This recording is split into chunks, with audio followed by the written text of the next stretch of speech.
السلام علیکم ورحمۃ اللہ وبرکاتہ۔ میں ہوں حافظ تاج محمد، روحانی معالجہ چینل میں خوش آمدید۔ آج کی ویڈیو میں ہم رمضان المبارک کے دوسرے روزے کے عمل کے بارے میں بات کریں گے۔ صحت اللہ سبحانہ تعالیٰ کی بہت بڑی نعمت ہے۔ اگر انسان کے پاس ہر طرح کی نعمتیں موجود ہوں لیکن صحت جیسی نعمت سے محروم ہے تو دوسری نعمتوں سے استفادہ نہیں کیا جا سکتا۔ رمضان المبارک میں جہاں ہم بے شمار فیوز و برکات سے مستفیض ہوتے ہیں، وہیں رمضان المبارک ہمیں صحت و تندرستی جیسی نعمت حاصل کرنے کا بھی موقع فراہم کرتا ہے۔ صحت کے حوالے سے آج ہم بات کریں گے ایک ایسے موذی مرض کے متعلق جو معاشرے میں ناسور کی طرح پھیلتا جا رہا ہے۔ وہ مرض ہے شوگر۔ آج کی ویڈیو میں شوگر سے نجات پانے کا انتہائی آسان وظیفہ اور طریقہ شیئر کیا جائے گا۔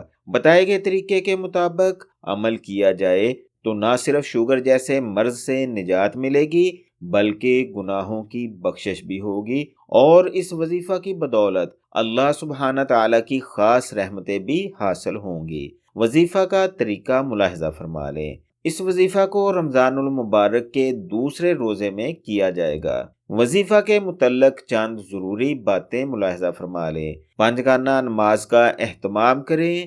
روزانہ ضرورت مندوں کو کھانا ضرور کھلائیں، چاہے ایک فرد ہی کو کھلائیں۔ اس وظیفہ کو ہر نماز کے بعد 5 منٹ کیا جائے گا۔ اول آخر 3 بار درود پاک پڑھ کر رمضان المبارک کے پہلے عشرہ کی دعا رب اغفر وارحم وانت خیر الراحمین 3 بار پڑھیں۔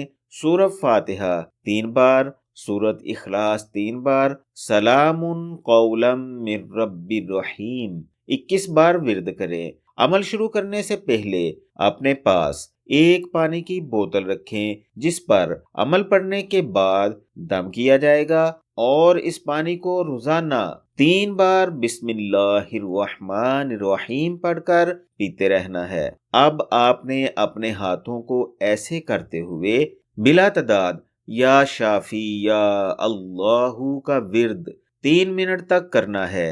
3 منٹ کے بعد ہاتھوں کی ڈائریکشن کو بدل لیں اور مزید 3 منٹ تک یا شافی یا اللہ کا ورد کریں۔ اسی طرح ہر نماز کے بعد اس عمل کو دوسرے رمضان المبارک کو کریں۔ انشاءاللہ چند دنوں میں جسم کی انرجی بیلنس ہو جائے گی اور شوگر بہتر ہونا شروع ہو جائے گی۔